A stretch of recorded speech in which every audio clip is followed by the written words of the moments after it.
Hello, everyone. Thank you for joining us. I'm happy to welcome each of you who joined today's webinar. I hope other participants will join us in a few minutes. So my name is Lana Veselova. I'm International Partnership Manager of CBonds Group. For those of you who joined us for the first time, let me give you a brief breakdown. So apart from being a data vendor, providing you comprehensive data on financial fixed income markets, CBonds is also a conference house, which brings together highly experienced experts and institutional and private investors together so we could discuss up-to-date market situations. So for those of you who are active in bond markets, I have great news for you as this and next week we prepared really curious events. So today's webinar we are arranging with association with Andreas Bickel, Chief Investment Officer and actually prominent analyst from Blackfort Capital. So currently, as you can see, there is a great anticipation of US elections and actually their results. Some uncertainty in terms of the countries which are stepping into the second wave of COVID. So today, Andreas will give his own interpretation of the situation and actually possible scenarios. So today, our event and the theme of our meeting is focused as financial markets before the US election and during the second COVID wave. We'll cover those topics which we mentioned in our agenda. After the speech, we'll have some time, so feel free to be active and leave your questions into the question and answer section right below.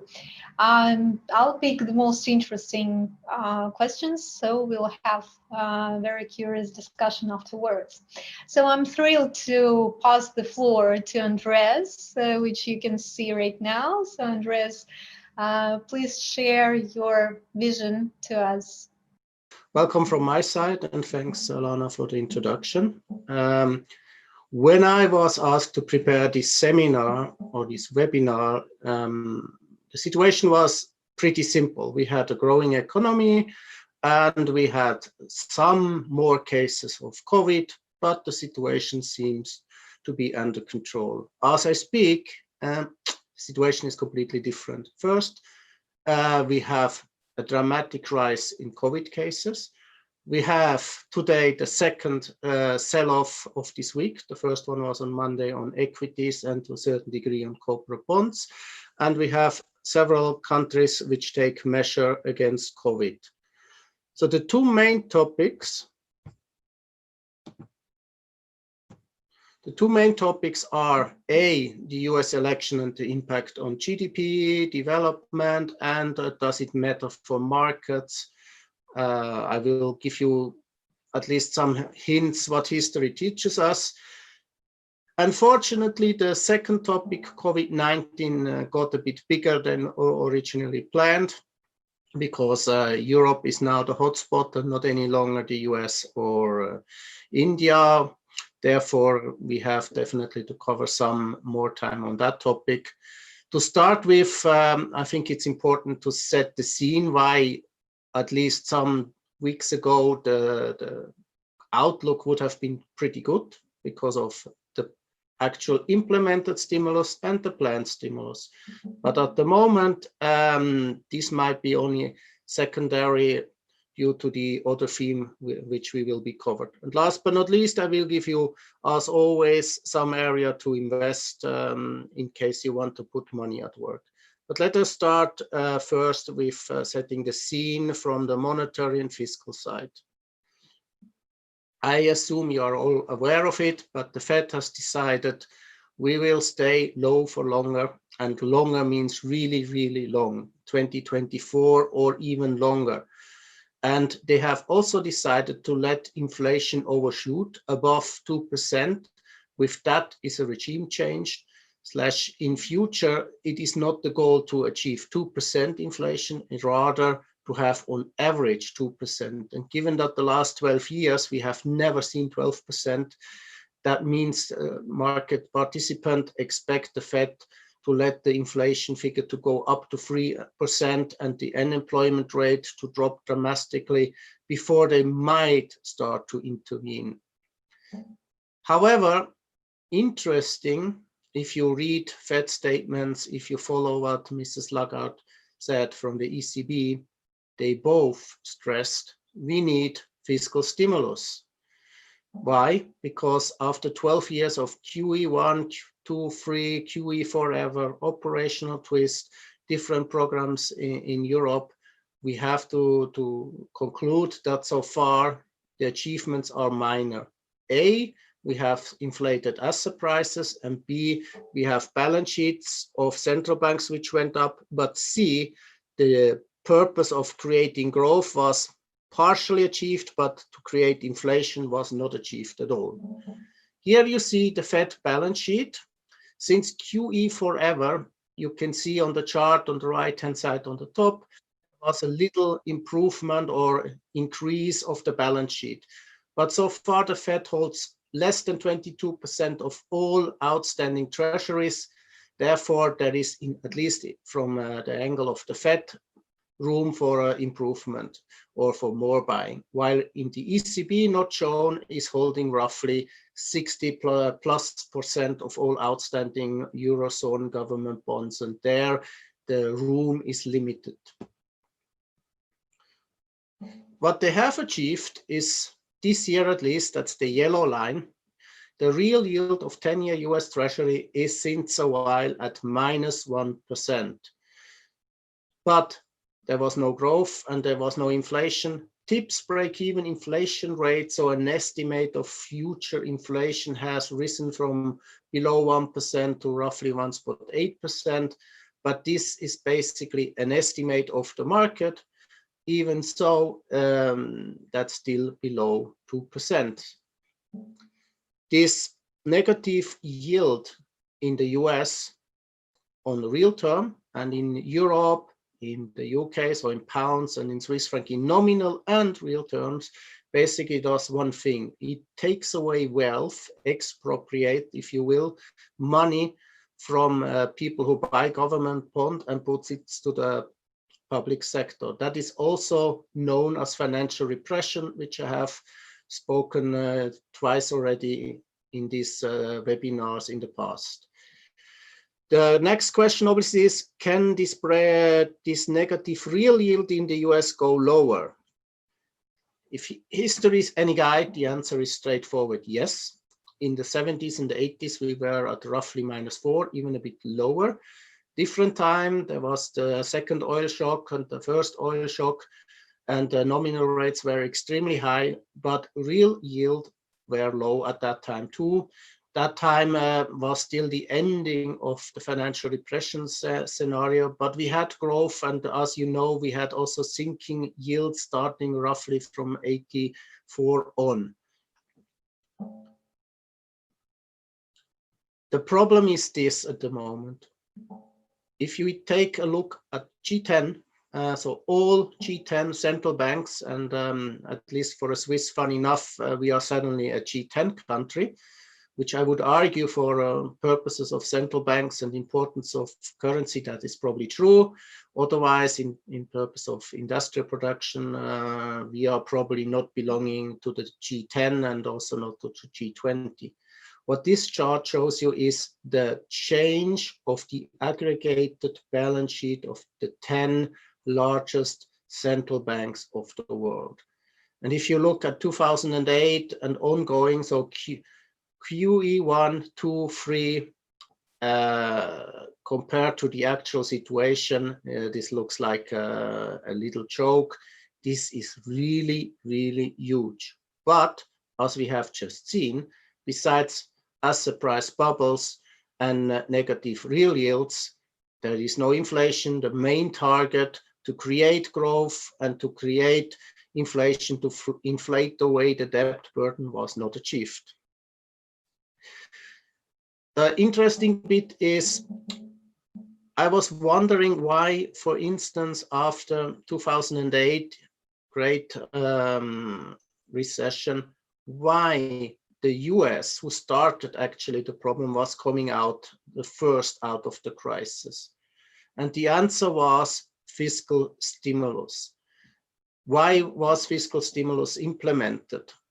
The reason for it is Mr. Bernanke called it at that time in the parliament where he had to testify, we have to watch out that we do not fall above the fiscal cliff, thing you hear nowadays as well. That's why nowadays fiscal stimulus is as important as it was in 2008, but for slightly different reasons. Why did he say that? That's the interesting bit of the information which I learned recently. He has spoken to Richard Coe, the American call him Koo, who is the inventor of the theory called balance sheet recession. He wrote in the book at that time that to go out of this recession, we need to have fiscal stimulus. He gave his book to Mr. Bernanke before his testimony, and Bernanke said, thank you. However, I do not have to read it because I agree with your message and I do know your message. The message was we have to put additional stimulus from the fiscal side. Why, however, was never publicly announced by Mr. Bernanke. Why? Is because people were repairing their balance sheet. So corporate companies, private ones, and individuals who had, for instance, houses, mortgages, and the value of the mortgage was definitely going down, and they had to come up with more equity. They were saving, they were not investing. Therefore, you had a lack of investing, low interest rate, and push of money. And this part is never covered in textbook. The textbook doesn't look at the balance sheet recession. How you come out is with a combination of some, at the moment, of all available monetary and fiscal measurement. What do we mean by that? It is basically a situation where people save instead of spending, where you put their money in front through monetary stimulus, but the money is not used to invest, it's used to pay down their own debt. And this causes this lack of growth and this lack of inflation. This definition was taken out of Wikipedia. Here you see the accompanying chart. Basically, the message is the saving rates and the business investment, there is a surplus of roughly 800 billion in favor of private saving. I thought, wait a minute, where do we stand today? I expected that the figure will be higher, but never, really never, I was expecting this. So we start at 800 and look at this. This is in American language, 4.8 trillion surplus in terms of savers compared to the investments.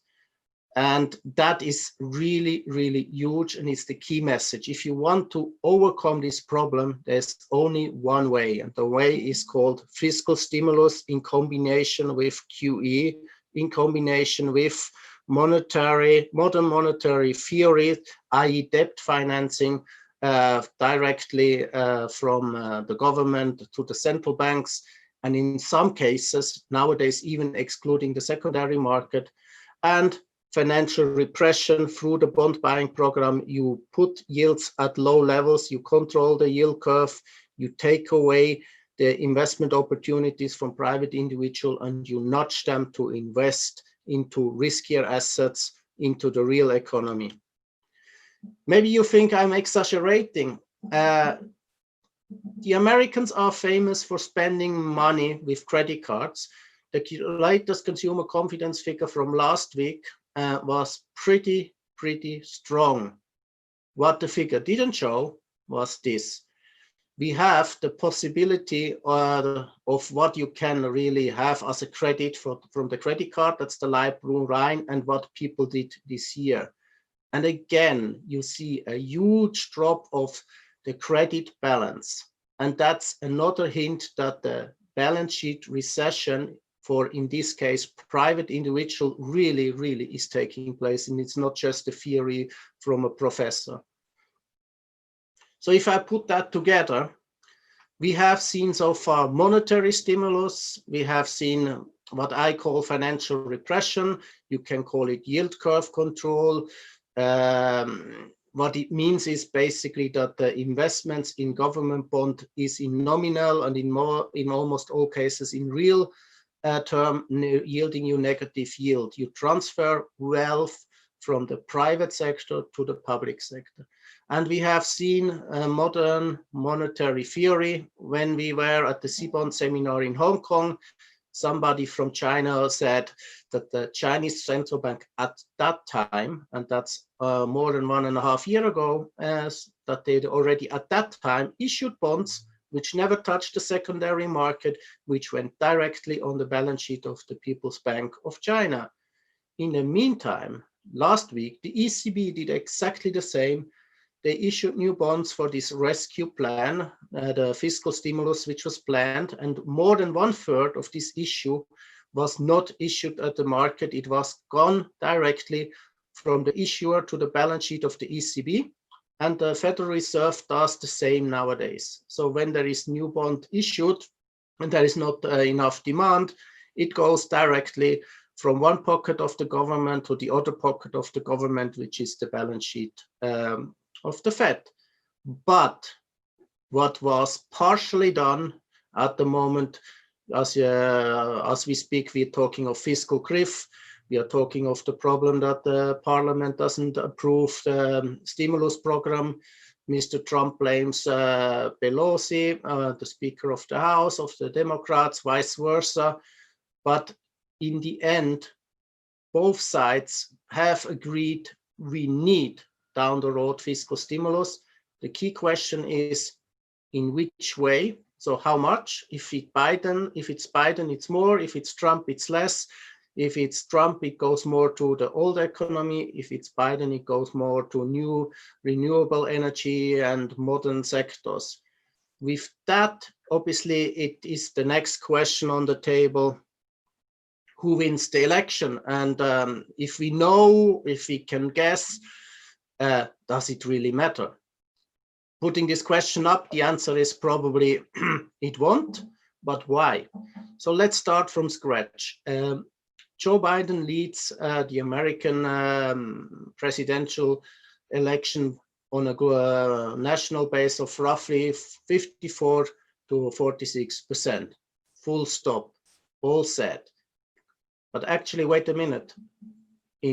4 years ago, we had exactly the same situation where Hillary was even leading much more than Biden does at the moment. And 4 years ago, the swing states were a narrow case. And for the swing state, yesterday, it came out this new poll. On the right-hand side, you see the average poll over the last months. The average poll is crystal clear, Biden wins. The latest poll says a different story. First of all, in the national poll, so all voters counted, Trump leads, not by much, but he leads. In the swing states, he has picked up significantly, and it is a close race, and it really depends who is able to put everybody to vote in the last couple of minutes. So mobilization, and last time Trump won because of that.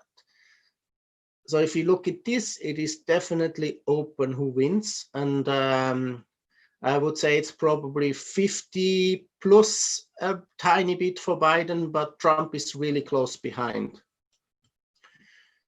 There are various possible scenarios, and the question is, does it matter? I mean, first of all, the latest poll for the blue wave, so that the Democrats win not just the presidency, but also take the Senate and the House, has fallen from 58, it was above 60, to 53% and keeps falling. So that is already indicating that it will get a close race. Therefore, what is here written as the Biden and Senate, and the obvious outcome, at least based on the analysis done by LGT and their asset manager and the polls, I would bet this is not the most likely outcome any longer. It is probably that the Senate and the House will have two different leading parties, and it is open if we have Biden or Trump as a president. But if that's the case, it really doesn't matter too much, because Biden wants to implement, for instance, an increase in taxes, which will be blocked in the Senate, and Trump wants to implement his other measurements, which will be blockaded in the other parliament. Therefore, if it's a blue wave, it will be a huge change. I would personally believe that's not going to happen. If it's a divided House plus one of the two presidents, is for me the more likely outcome. It means that in both cases, independent if it's Biden or Trump, the power of the president is limited. If we would ask the market, the equity market, who wins, the answer, at least till yesterday evening, were still crystal clear. If you have a positive 3-month rolling return before the election, out of the last 23 election, the running president, and the answer was yes, the running president was winning. Yesterday, we were roughly at 5%. Today, as we sell off, we are now still slightly in the green, maybe 2.5%, but it's getting closer and closer to zero. But so far, the market would bet on Trump. Does it matter? Well, on one hand, Trump, we know what he does or would do. He doesn't really have a program, so he will continue with his actual policy. He will try to lower taxes. He will do certain fiscal stimulus, but much less than the Democrats want, and that's one of the key points why the fifth stimulus package is still pending in the Senate. He will continue to try to end Obamacare, as he has the majority in the Supreme Court with the latest announcement of the new judge. He has a majority, and it's possible that he will continue to diminish the effect and the power of the Obamacare. And last but not least, he will definitely not invest into clean energy. He will support old energy, be it the oil energy, be it fracking, be it core industry. On the other hand, if Biden were to win, he would cautiously reopen the diplomatic channels towards China and towards Europe. However, he has said that he continues with his way of America first. And to open a bracket, President Xi said in the Congress 2 days ago, where they discuss the next 5-year economic plan, that he's planning a very similar thing, his version of China first. So less export, more internal consumption, more internal production and services, and less interaction with the global world. Biden would, however, invest into green project, into renewable energy, in healthcare. Estimates tell us that it would be around 5 billion. That's a huge amount. Trump is willing to spend maybe 1.5 to 2 trillion. Both, by the way, is substantially higher than QE1 or QE2 or QE3. So the stimulus package from the fiscal side will be huge. Nevertheless, Biden has also said he will increase corporate taxes from 21 to 28%. That costs roughly 4% of GDP. And he will increase the minimum wage, which will also cost a certain amount of growth. Estimates are around 1%. So the stimulus package together with these two latest measurements are plus minus getting zero. Therefore, markets are starting to price in that and start to live with it. There will be winners, obviously. The pricing in of that has already started. If you look as an example to the new energy index, you could see that it is up roughly 85% after the correction. Before we were even up more than 100% year to date. The whole sector is really partially beating the FANG stocks, which is amazing, although it's not really making to the headline. Does it matter, was the question. Well, if we have the purple line, which means that we have an election with an uncertain outcome, with some law cases and some disturbance, and we don't know who will rule in January, that's the weakest scenario, and we see that the growth would probably go down for 1 or 2 quarters before picking up. If we were to happen the blue wave, that's coincidence, the blue line, the top line, you can see that has the strongest impact, and there wouldn't be any drop in expected GDP. If the actual situation continues, you can see that the orange line is below the blue, but is still the second best. And if the Biden were to win and the Congress is divided like it is now, there is still growth, but less than when Trump is in charge. And now it comes the big however. This measurement is probably not taking fully into consideration possible lockdowns.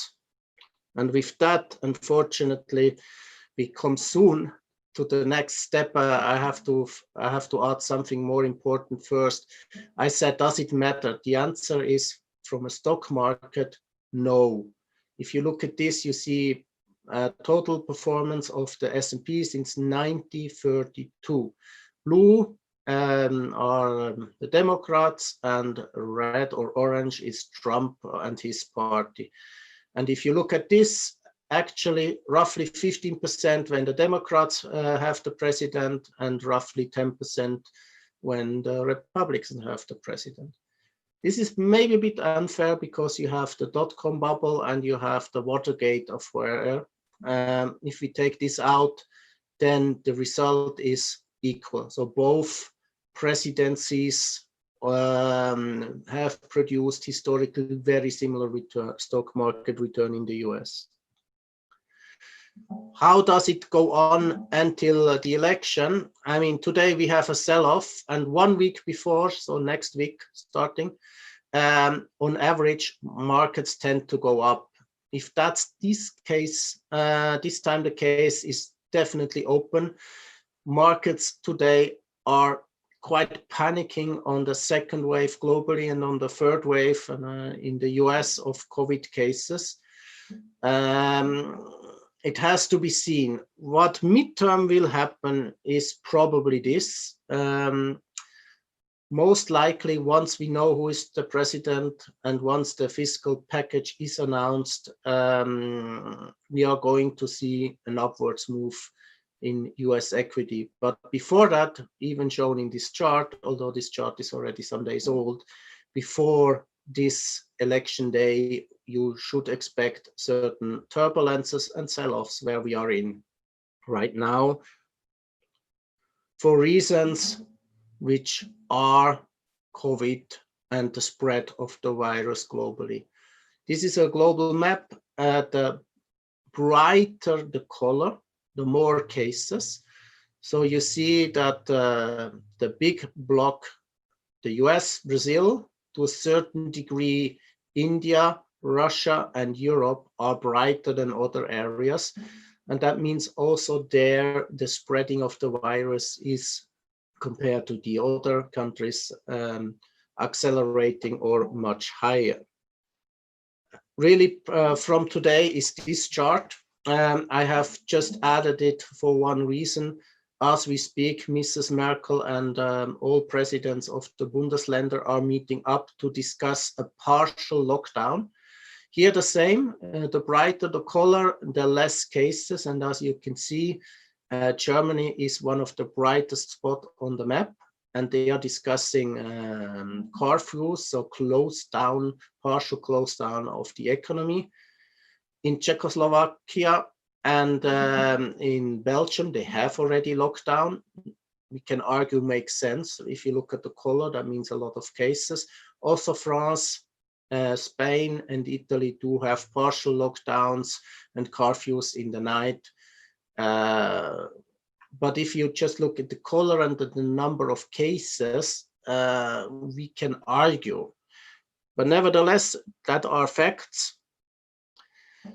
This is more putting it to the point. You see black line is the US and Spain, orange, leading, followed by France and by the UK.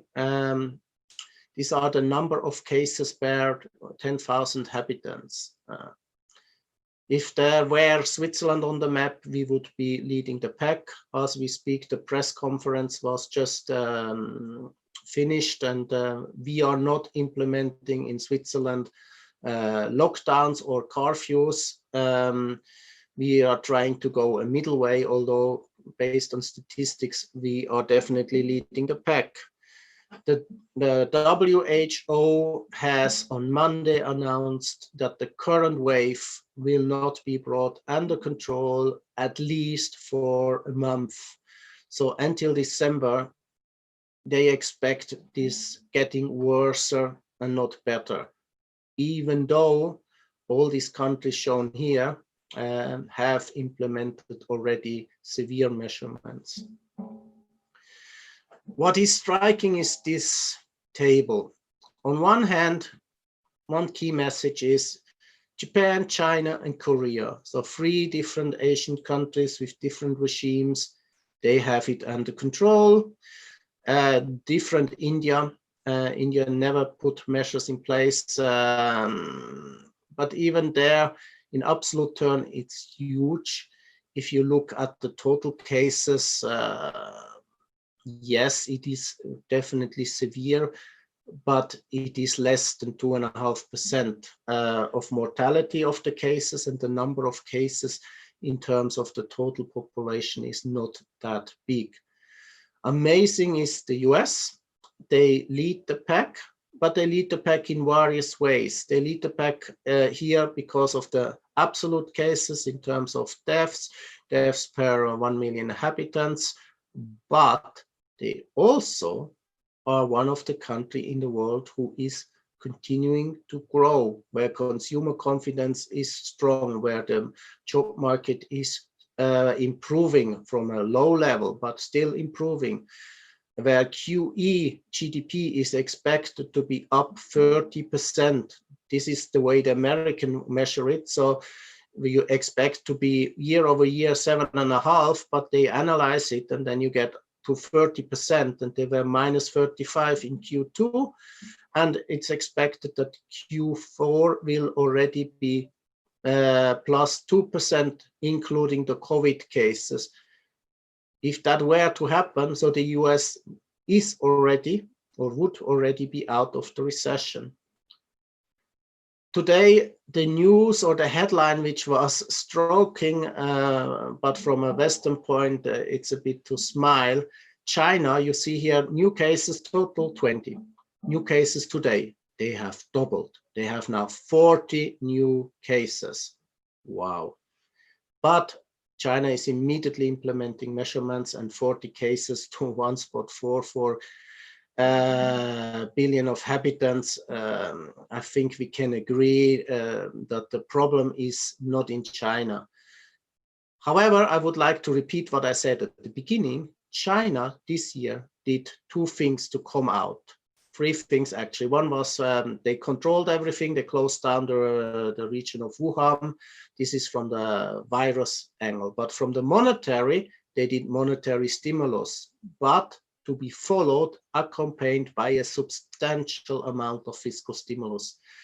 And the latest GDP figure in China show 4.9% plus, and in September an acceleration of growth in the service area, in the leisure area, in consumption. Then if I look at this figure in the end, what is left? Why we have this problem? Why we have these curfews? Why we have these lockdowns? And the answer is because the healthcare system has broken down in Belgium, in Czech, is at the edge in Germany, although they have not too many cases, is at the edge to break down in Spain, in France, in the UK and Italy, which we have seen on the other chart. They are leading the pack in Europe.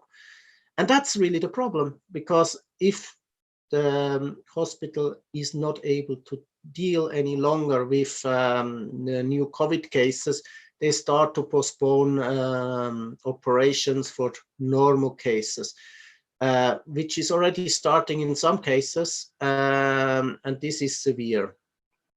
And that's the real problem, not the number of deaths. I mean, we are talking of 1.17 million people who died. That is extremely unfortunate. But put this in relation to the total world population, or take the 44 million rounded, it's less, 44 million rounded cases globally to the number of people living. So it is not that much, but our system, healthcare system, cannot handle it. And that's the problem. And how can you stop it? Japan, China, and Korea shows pretty easy and pretty strong. You have to have distance, you have to minimize contact, and if you have contact, you have to protect yourself. Simple, straightforward. But a lot of countries, and especially we as citizens, are tired of this measurement, and that's why the second wave came. It came much faster, much stronger than we all expected. And here you see another point to support this this argument. The orange line shows you the new cases inverted, and the blue line shows you the Google Activity Index. All governments I know have asked us to come down, to stop activity, to do home office, to go less out, etc., etc. While in spring, March, May, you see the blue line, people followed, cases came down. Now it's basically flat and the cases explode. And that's the reason why at the moment all measurements you put in place are not really showing effect. By the contrary, the time it takes to double the cases is roughly 1 week in all countries. And it's a simple math. If you double every week, it is a question of some few weeks until you have too many cases for your healthcare system. I was talking of the third wave in the US. This is here basically the light blue line. You see the first wave, then there was never really a breakdown of that wave. It came immediately a second wave, a certain breakdown over summer, but it was still the new confirmed cases every day were at high levels. And now, as we speak, we have a new record high. That is huge, but at the same time, I said it before, statistics show us this. This on top is the initial jobless claim, still below 800,000, but roughly 100,000 less people who ask for help from the insurance for unemployment. And also the continuous claim have dropped more than 1 million. They are still 8.4 million looking for a job, but they are no longer 25 million we have seen in May. And that keeps dropping, although the COVID cases go up. And maybe that's the new normal. Maybe we have to live in the future with the fact that the masks will have to be put on, and we have to have certain distance, and we have to live that we see daily new cases. The mortality rate has come down substantially. So the healthcare system has learned to a certain degree how to deal with it. The only thing which is unfortunately not playing according to what politicians tell us is the vaccine. Yesterday, the CEO of Novartis said, well, the vaccine, it might be available in, let's say, 6 to 9 months time. And then it takes another 3 to 6 months until we can produce enough globally of the vaccine. If you add these figures up, that basically means by the end of next year, so by the end of 2021, we might finally start to have a real cure for this disease. Therefore, till everybody is getting their vaccine and the number gets close to zero, it will get 2022. And that's a shocking new news, which is partially priced in today, although the market is more concentrating on the new cases and not on the statement of Novartis, which was made yesterday. As you probably know, the US market yesterday was flat. Amazing is also this. It is obviously showing Q3 earnings, but in America, more than 80% of large cap and almost 90% of small caps are beating analysts' estimate. Does it matter? Well, if you beat, you are hardly up. That's on the left-hand side is 0.1, so the white bar is pretty low. However, if you miss, you are hammered. And today, some companies have missed, and given that the market is down, guess what happened with that companies? They are down much more. So at the moment, the situation or the earnings season doesn't really matter. It is also to a certain degree distorted because bottom-up analysts are normally behind the curve in a recovery, but we are talking of Q3. Q4 is now, and at the moment we see slowdowns. This in particular in Europe. On the top, you see for almost all regions an activity index tracker from Goldman Sachs. Until the middle of October, you can already see that we have slightly dropped. That means that the service sector that you can see underneath, service sector is below the growth area. And that's obvious because if you have to close your restaurant at 6 in the evening, like for instance in Italy, if you have to close your disco or nightclub totally, if you cannot go to the cinema, to theaters, you name it, all service, by definition, you start shrinking. Amazing, however, is that the manufacturing sector keeps on growing and in some areas has even added.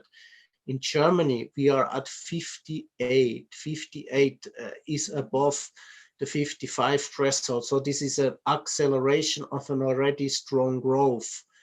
This is amazing. Why so? Well, Germany exports to China and to Asia, where the growth is pretty good. They also export to America, where the growth is decent to good. And only within Europe, we have growth problems. But in the end, bottom line, we don't know how severe the COVID impact will be, but it has definitely a severe impact on Europe, a certain impact on the US.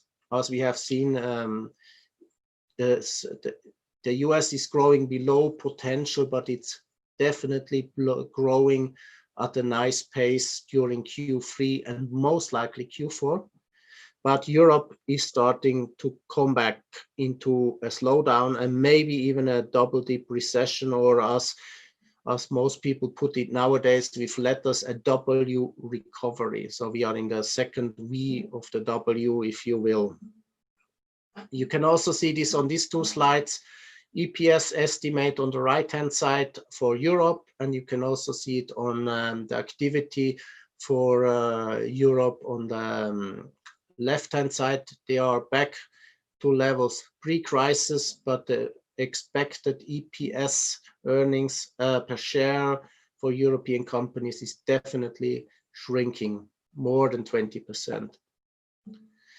However, if it goes as I've painted the picture and American is modeling through, and the wave stays at levels we are at the moment, and they are not further really locked down everything. On a national level, Trump has gave in. So basically they decided we just let it develop, while on individual states, we can see that measures are put in place, but there is no national campaign any longer to fight against COVID. Therefore, the likelihood that in Q1 we see a similar growth like now in the US is pretty high. This, together with the expected fiscal package of one of the two parties with different shades and grays, if you will, this will definitely push equity markets higher. Future will tell, but that's the main assessment to that. There's also another reason why I believe this rally is not over, that we are in a what Julius Baer called today a bull market correction. We see that there is a huge amount of money parked in money market product. And although this line is falling, so some money was put to work, it went partially into government bonds and corporate bonds, but it didn't go to equities. That's the line at the bottom. It went obviously to real estate, it went to consumer goods, it went to cars, it went to art, partially to gold, but definitely not to equity. And there is still a lot of money parked on the sideline. And as you have seen at the beginning, real yields in the US and nominal and real yields in Europe, in Japan, in the UK, they are all nudging you to invest your money. If not, you pay storage cost, you pay negative interest rate. This is all deliberately done. With that, I come to the conclusion. If you have followed my presentation before, you probably are not too much surprised. I keep saying since some week that LATAM is a risk trade, but yeah, I would consider it. And Asian is a place to be, and don't underestimate Europe, and especially don't invest into Europe. Here you see this 1 month rolling total return from yesterday. The best area was Russell 2000, so there was a sector rotation because Nasdaq is only number 4 on the list. The second best was Asia, and the third is already Brazil. And excluding today with European equities, you would have done basically nothing. Including today, you are roughly down 3%. I show this more for illustration purpose, and I would like to stress the period is too short, and such a short period has to do with luck. But midterm, I would expect that this pattern in a certain degree repeats. Therefore, the key message is assets are protected in the best way in the US, the second best way probably in Europe, and then I would rather bet on Japanese bank than on the UK because of the Brexit, etc. So that's the equity side. Interesting is the corporate sector. The corporate sector have seen spread tightenings, very good performance of the BB area, also of the lower investment grade area. However, on Monday, we have lost 1% in US high yield. We have gained back something yesterday, and today I expect that we will lose a similar amount like on Monday, which gives us probably good entrance in corporate in dollars from the US. Asian or emerging market corporates are attractive on a selective basis. We produce regularly bond recommendations. Most of them are in the area of China, but there are other areas. There are also some interesting Russian corporates, which we produce regularly. So if you're interested, get in contact with us. We believe as well that gold is in a consolidation phase. Gold suffered from a rising dollar and from rising treasury yields, but it didn't sell down. It stayed at the level of roughly $1,900 an ounce. Having said all this, there are a lot of risks around. They haven't changed much, actually. So all assets are expensive. Bonds are more expensive than equity, but both asset classes are definitely expensive, given that I expect more stimulus in the US, given that the European stimulus is bigger than what the American have so far announced. I guess that we have a good cushion and that there is a certain downside protection. The American call it talk of fiscal cliff. That's the fifth package, which is pending. But as we speak, yesterday and the day before, both candidates, US presidential candidates, have announced after the election, if I were to win, the package will be huge, it will be great. That was Mr. Trump, and Mr. Biden said it in his word, but it will be bigger and it will be also in the green energy. Therefore, the risks are midterm, not as we speak today, but midterm rather for a melt-up than a global crash. As we speak, I have a supporting chart, which is really out of printing, came really 5 minutes before this webinar started. You see underneath the S&P trades below its 50-day average, is approaching its 90-day average. They call it, Julius Baer call it, and I fully agree with it, they call it a bull market consolidation. While in Europe, we have broken out of this sideways channel, which was in place over the whole summer, and we have broken down the 200-day average. So in Europe, I would be at the moment very careful to enter. You see also a gap there in the chart of the DAX. Maybe down the road after the sell-off, you might make a bet on it. But at the moment, if you look it from a technical angle, if you look it from the COVID angle, if you look it from the lockdown angle, the curfew angle, Europe is definitely a difficult place to invest, and I would rather put it on the side if I have the freedom to do so. With that, I have finished the official part, and let's open it up for question. I do have as well supporting chart, depending on what kind of question we can have a look at them too. Thanks a lot for listening. Dear Andreas, thank you very much for your presentation. Actually, we do have a few questions, so I would rather want to check. Just a second.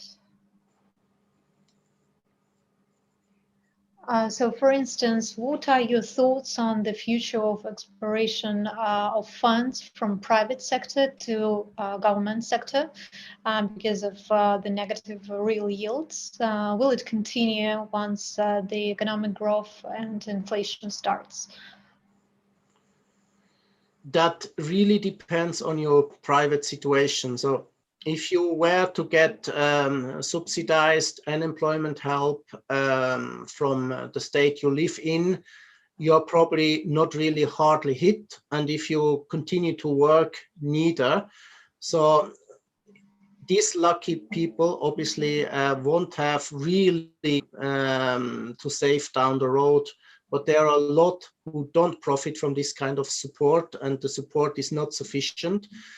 And to quote Mr. Ku, although I call him rather Ko, I don't speak Japanese, but I think it's Ko.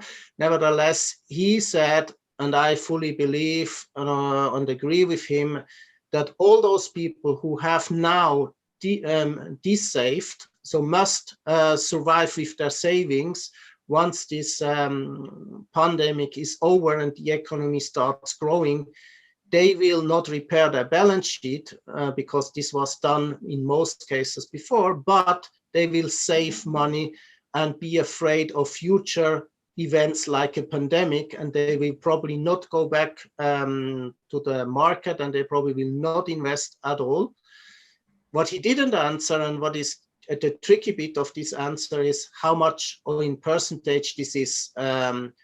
It is but probably the majority in most countries, because if I look at what you get in the UK for help, if you're unemployed or if you have to stay at home and cannot do home office, it's so limited that this will be a large percentage. And then it has the same effect like the balance sheet recession. And to come out, you need two things. You need in the beginning monetary stimulus and fiscal stimulus, but the intonation is on fiscal stimulus. Mm-hmm.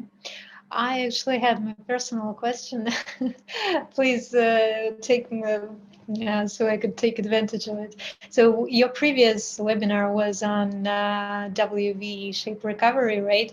So it is more related to already to speak about second and third wave.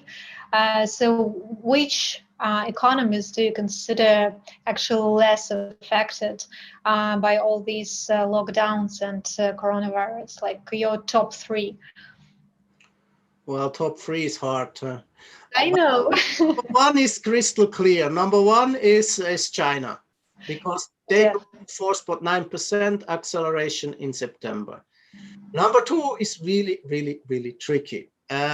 Because the US has a very strong Q3 and a very uncertain Q4, while South Korea, Japan, and other Asian countries, excluding India, showing pretty good growth. But given the size and the importance and the stimulus and the expected stimulus, I would still put number two, the US, with a bit of headache. But if I were to be true, we have 60% of global GDP, which is growing. Until Q3, I would argue we had a V-shaped recovery, which is now completely distorted. It will be V-shape in China. It will be a blurb, if you will, in the US. And in Europe, I fear we will rather have a W. Because the cases are increasing. People in Italy, for instance, they do riots. They don't want lockdown. They don't want curfew. I do understand that personally, but in the end, it's about growth, and this will definitely cost a lot of growth. It is also important that we see this fiscal stimulus, and for the first time, I must say something positive about the IMF. The IMF said recently, although Italy has a debt to GDP ratio above 150% and keeps rising dramatically, they didn't say you have to do saving and austerity. For the first time in history, at least to my knowledge, they said for the time being, you must support the economy and you must spend. I wonder if they knew about the balance sheet recession or not. I know that Mr. Bernanke knows about it and he implemented it. To my humble knowledge, I have no clue why the IMF said that, but it's at least remarkable.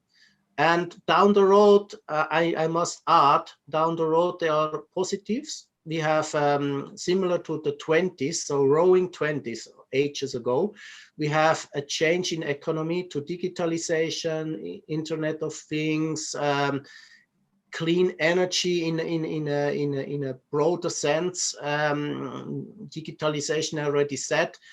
There will be a lot of winners, not just the FANG stocks, more around.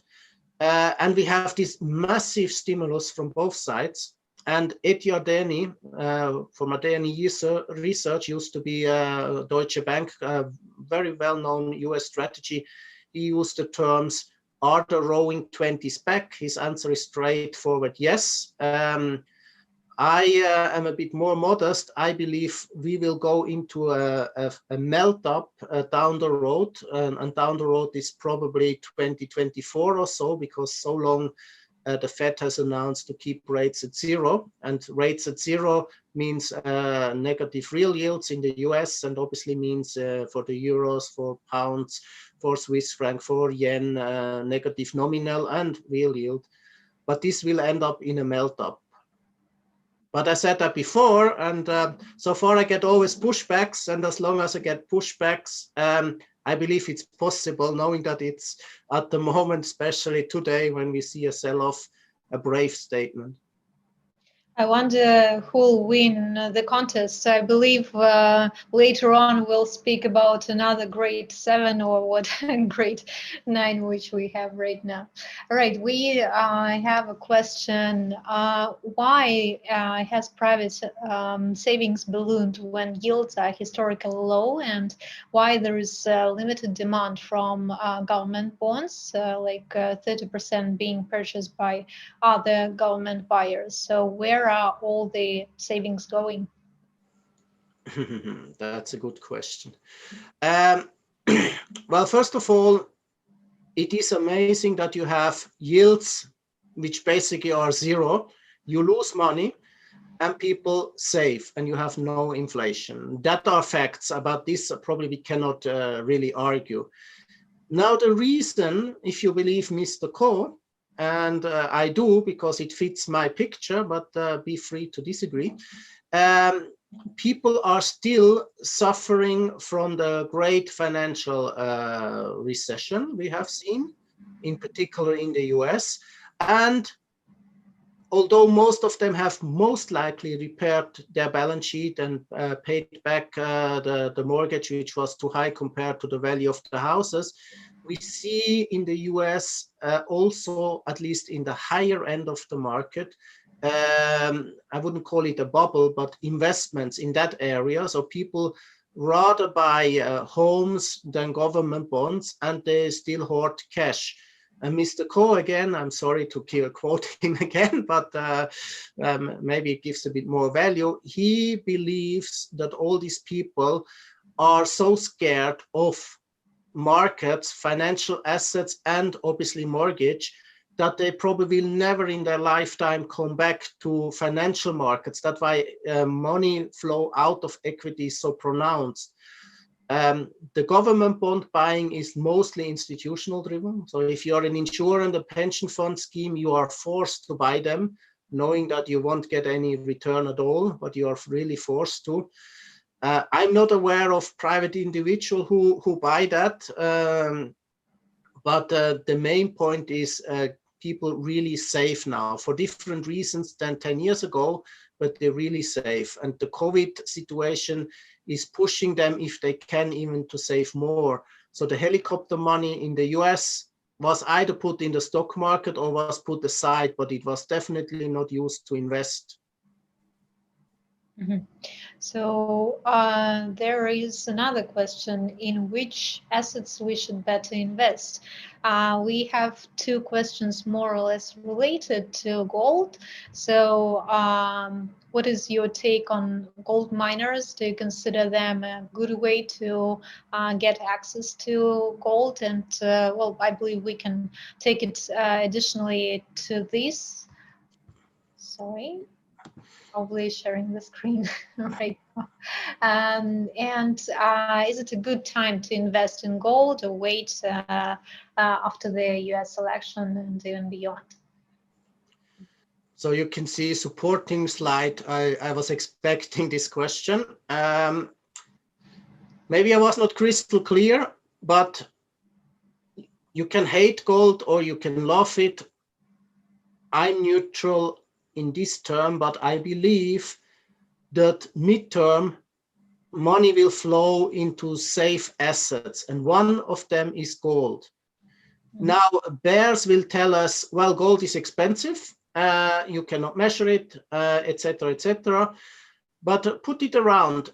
You see sideways channel since 2-3 months, but at the same time, not shown here, but we have seen higher dollar and we have seen higher treasury yield, and gold didn't sell down. So I am in the camp of gold will pass the 2000 level again. And the question was gold miner. And the answer is we bought gold during summer, gold miner, sorry. Therefore, I'm biased, but I'm rather positive on gold. As I'm in the supporting area, let me also show you this chart. This is Dr. Copper. You see that during the last 4 months, copper is slightly up, and since the sell-off in March, it's significantly up, although economists, and now I'm bashing IMF, sorry for that, but IMF and the World Bank told us how bad the year will be, etc., etc. But Dr. Copper, which is more, at least used to be a very good indicator for forward-looking GDP and industrial production, tells us another story. And therefore, there's also growth around. And with that, I would also continue with investing into Asian equities, US equity, and with a bit of a headache, Brazilian. But I would, at the moment, unless we see a further sell-off, not touch European equities. And if I may, I also add, we kept the whole time being invested into hard currency bonds. We don't do local currency.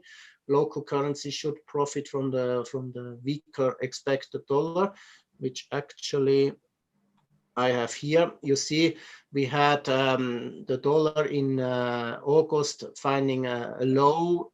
We had a certain updrift, but since the beginning of October, we see on average the dollar going down, and that is supportive for local currencies. So if you are an expert in local currency bonds, definitely a place to consider. We are not.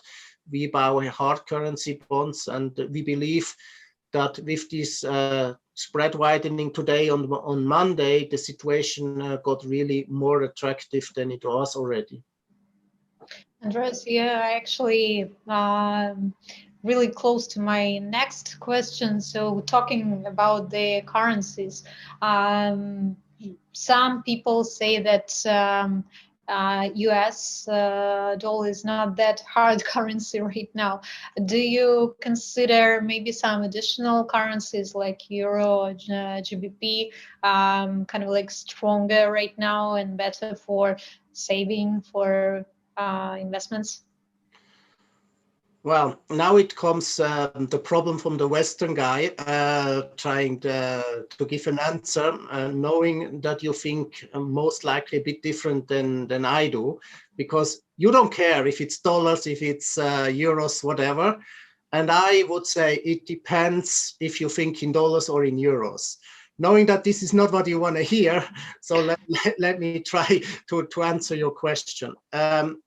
I would agree with your statement, if you will, that the dollar is not the hard currency, that it will weaken. And if you are agnostic of currencies, so you don't care if it's euros or others, although the euro is a misconstruction, but most likely it will stay stable. The Swiss franc is overvalued, but is a strong currency. The Japanese yen didn't profit from this recent sell-off, is normally a strong currency. And the pound, it depends. I mean, every day we hear Brexit, we stop it, and they keep on talking and talking and talking, because both sides know that the costs of a real breakup is or are or would be too high. But until that is clear, most likely the pound will stay weak. Once we have a solution, it's really speculative, but assuming that they find a deal, probably that is a snap-back trade. But then again, you think pounds ruble or pounds dollar? Pounds ruble, I'm sorry, I cannot answer. If you think against dollar, probably it's worth a trade. I hope that answers a bit your question, knowing that I couldn't answer the way I would normally answer. No worries. Well, we'll speak about this a bit later, actually. Probably next week will be a more practical thing. And I believe we'll make another webinar with you when the picture will be a bit more clear on the investments. All right, well, probably let's take the last question. So how would you structure a currency basket for global investors without home currency preference? It is more or less related to this. Well, if I have, and now I stick to that, but if I have a dollar portfolio, I would put a lot of money into Asian hard currency bonds and China A shares and Vietnam shares. They are normally traded in dollar, although you don't buy dollars. And probably the Chinese renminbi is going to strengthen. Vietnam fights against it, but given their success, given the strong economy, given the move to deglobalization, and made in China is not exportable, so it's made in Vietnam by Chinese companies. Don't ask me what's the difference, but legally I know what's the difference. So these are two areas. I would definitely not bet against the Fed or Uncle Sam. It's not that I'm a fan or in particular of let's say, that area. But what was the best equity market over the last 12 years? The answer is unfortunately straightforward. What is the, and I changed slightly the intonation, what is the least risky equity market over the coming 24 months? And I repeat, risky, is the US. I believe you will make money there, but probably you make more money in emerging markets. Once the British thing is settled, you might take a risk trade. I personally say since roughly 4 to 6 weeks, Brazilian equities, I mean, the COVID situation is worse, but it got slightly better from a very bad situation. The PMI data forward-looking estimates of GDP and industrial production are surprisingly strong. That could be an angle. The currency is definitely undervalued, by the way, but it's extremely volatile. I personally, since really a long time, and today I feel really good about it. There are other times, but on average, I would be extremely cautious with Eurozone equities because I see structural problem. I see finally from the ECB and from the political side stimulus, which is amazing, and we really have to take them credit for that. But bottom line, I mean, you can selectively single stocks. I mean, there are great Italian companies which happen to have the headquarters, as an example, in Italy, but not their economic risk in Italy. Or as a Swiss, obviously, you know, the largest consumer company in the world is based in Switzerland, but the revenue is 3%. Therefore, if you buy the largest Swiss stock, you buy basically 97% of global income stream and not a Swiss stock.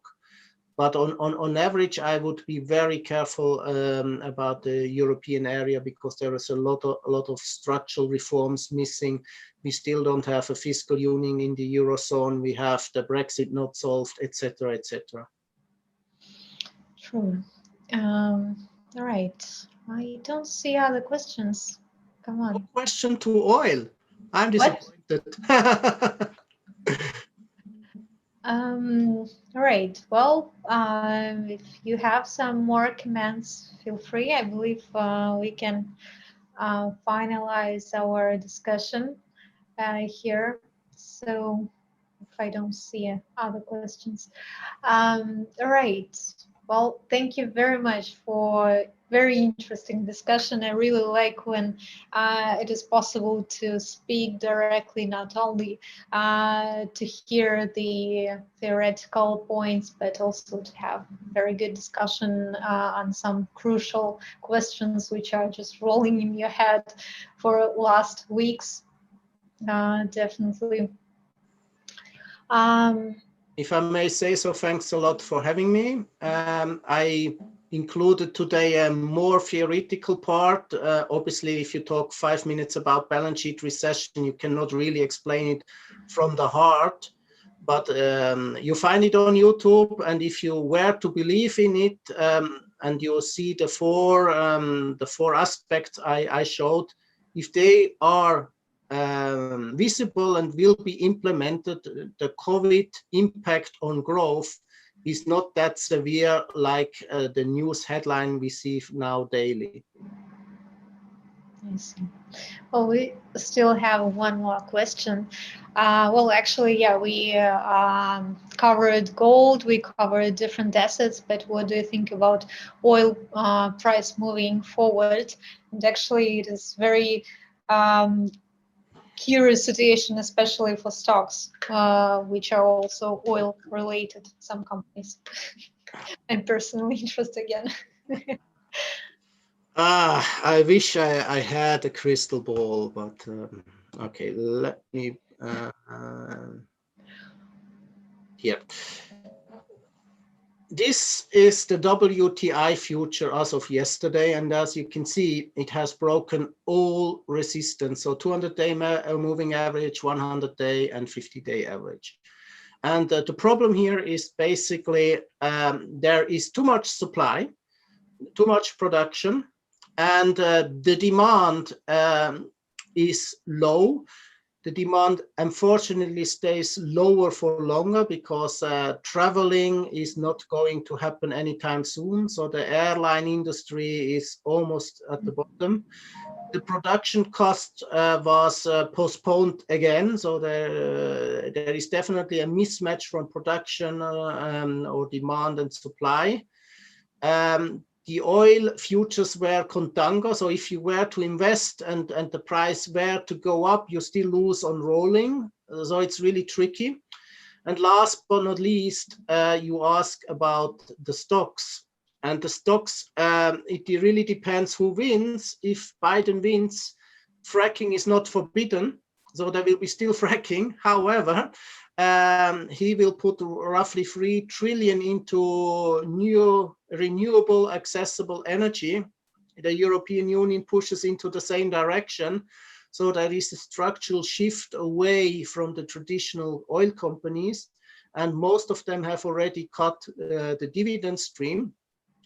Therefore, you will still get on an actual price a decent dividend, but in a longer term, it is really hard to see higher oil stock prices of the stocks unless they build up the renewable part. Some try, but you have a lot of companies who are leading in that sector. And I said that before, the index, and the renewable energy index year to date, only stocks is up roughly 85% year to date. And there are companies I have never heard before, besides maybe the